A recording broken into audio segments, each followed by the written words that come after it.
Coucou à tous, j'espère que vous allez tous bien et que ceux qui ont terminé les examens de fin d'année, que ça s'est très bien passé. Ceux qui sont encore en cours, nous vous souhaitons bonne chance, bon courage pour la suite.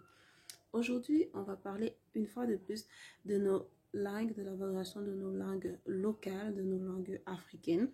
La question qui nous est posée est celle de savoir, est-ce qu'il existe encore une utilité à nos jours d'apprendre ou d'enseigner aux proches, aux enfants, à la jeune génération, les langues africaines?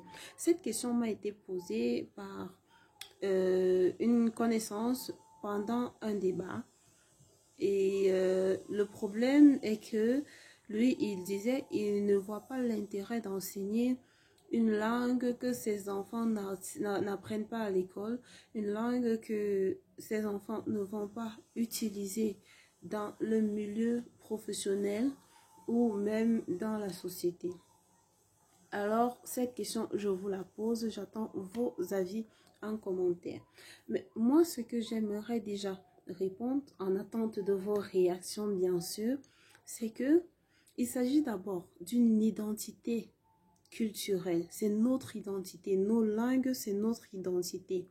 Et même si aujourd'hui, elles ne sont pas enseignées dans les écoles, et déjà, je dois rappeler qu'au Cameroun, aujourd'hui, les langues locales sont déjà enseignées dans les écoles. On espère que ça va aller de l'avant. C'est déjà enseigné. Mais en supposant même qu'elles n'étaient pas enseignées dans les écoles, pourquoi est-ce que il est important pour nous de les enseigner à nos enfants, de les valoriser? Si nous voulons un jour qu'une de nos langues soit reconnue comme une langue officielle, ça ce n'est qu'un exemple. Nous devons être les premiers à la valoriser. Quand vous regardez le Commonwealth aujourd'hui, pourquoi pensez-vous que les pays occidentaux se battent pour que leur langue soit enseignée ou bien soit apprise un peu de partout?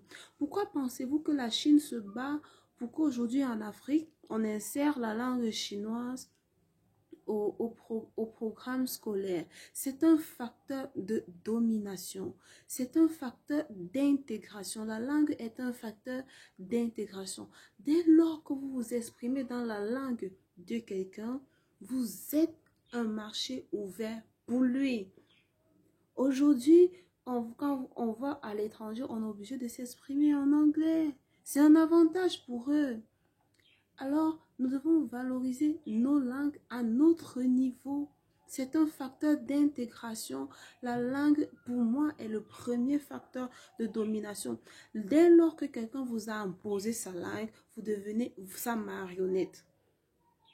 Donc, commençons déjà à enseigner à nos enfants les langues, leur apprendre à les communiquer partout où ils vont et régulièrement.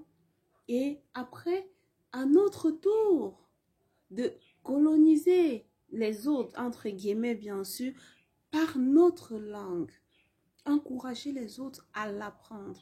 Donc voilà ma première réponse à cette préoccupation. J'attends vos avis, max de partage, max de like. À plus, ciao ciao.